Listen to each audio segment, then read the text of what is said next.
Now is the time to tighten the belt, look at everything you're doing, all the money that you're spending, all the checks that are going out, whether it's legal, whether it's accounting.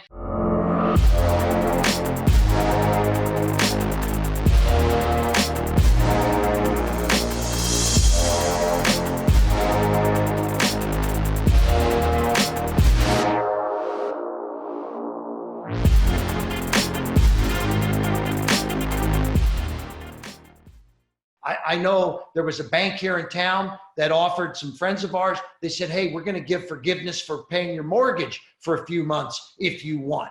And, oh, well, I don't need that. Hey, take it if they'll offer it, right? You may not need it, but when you're getting free kind of, it's not free money because you're going to have to pay it eventually, but take a little leverage if you want, And it's better that, anyway, these are just a few of the things. Go ahead. Better to have the cash than pay. I did the same thing with taxes, right? Even before they gave us the extension to July 15th, business and personal, right? I told the accountants, I said, you know what? I would just as soon pay a little bit of interest and have all that money handy just in case opportunities come along or whatever. And Absolutely. So there's, you don't want to not have it when you need it, but, right. I think it's important to conserve right now. I love what you said about the lease too. Our lease on one of our cars, my wife's cars, actually expires tomorrow, and we reached out and our guy told us the same thing yours did. And so we extended it for 4 months to allow the market to catch up with where those prices are going to be. So that's something the leasing company and said, hey, how about a 4-month extension? They said, yeah, no problem. We're happy to take one. I had the same conversation with my dealer just because he's got a car that he wants me to buy that's not going to be in until probably the fall, and my lease is up in May. So he's like, I'll get you an extension and all that, So, it's you get a little lazy when times are good. And so when times get a little tougher, it's time to tighten the belt and look at every situation that you can. So you've got all kinds of physical some services. What are you doing right now besides those things were all kind of really super smart? Take a look at everything, go through all your monthly expenses, et cetera, et cetera. And unless my son had forgotten to turn off auto ship with Amazon toilet paper. So he has like 180 rolls of toilet paper, but patches of it. Money. Don't turn that one off right now. But in your businesses, Kevin, what are you doing to help change, pivot, otherwise increase or maintain sales or minimize the impact that's negative on things that are, because you got different kinds of products, you got essentials, people are still going to buy that. But on the other stuff, tell me what you're doing. Yeah, so we have we have product businesses, and that's been my forte primarily for the last 35 years. But I've sit on a bunch of boards. So for example, I'm on 6 or 7 public boards and about another 10 or 12 private companies, advisory boards and board of directors. And so we are calling board meetings on all the companies to communicate with investors, shareholders, consumers, et cetera. Very important. So like one of our companies is called Celsius. It's the, here it is. The energy drink. One of them right now. This is a energy drink product. And so this company, we have a board meeting tomorrow morning, a virtual board call, 8 a.m. Just first of all, yes, I'm on the board, but I want to know, I'm not on the day-to-day running of this company, but I want to know what is the CEO doing and how are we communicating? What challenges do we have in the marketplace? Because people are asking me, knowing shareholders that I brought into the company, hey, what's going on with Celsius, right? So you need to keep everybody informed, good or bad.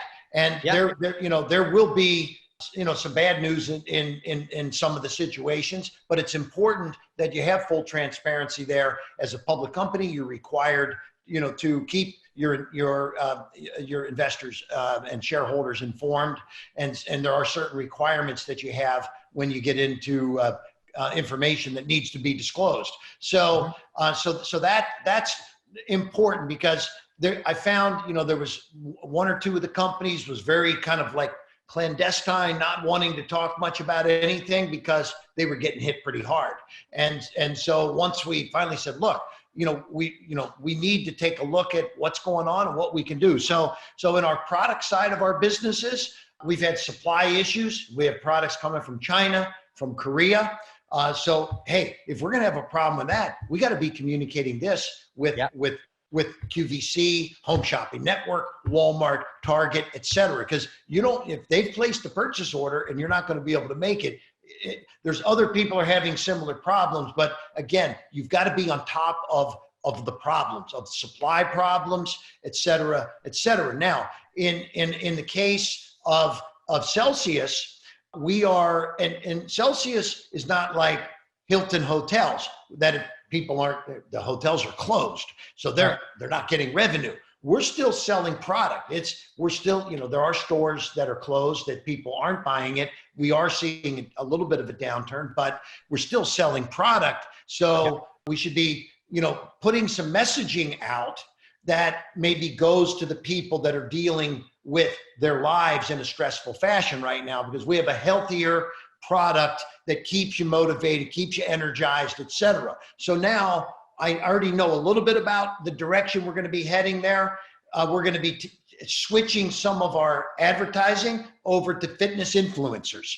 And by the way, I'm talking a little bit here about some public stuff, so I can't say too much more than that because, some of this stuff is public and whatever. But the bottom line is that different strategies are going to work at different times. So we're moving in a little different direction with some of the companies. And then in our product businesses, we also, we're looking for things that are more applicable in this time. Obviously, without saying it, masks and cleaners and sanitizers, all that kind of stuff. But for example, we had a big soap line that we presented to QVC like 6 months ago.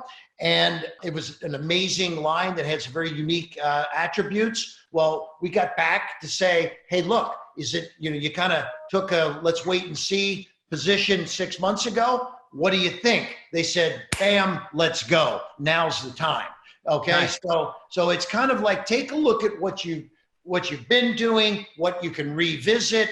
A lot of our relationships in the selling to the retail stores, the Walmarts, the Targets, the CVSs, the Walgreens, the HSNs, the QVCs, these are fluid relationships, and they're actually reaching out to us now for specific products that they need. And this is now very powerful because usually it's us having to sell them. Now they're actually saying, help us get what we need. I love it. I don't know if I ever showed you this book that I wrote. No.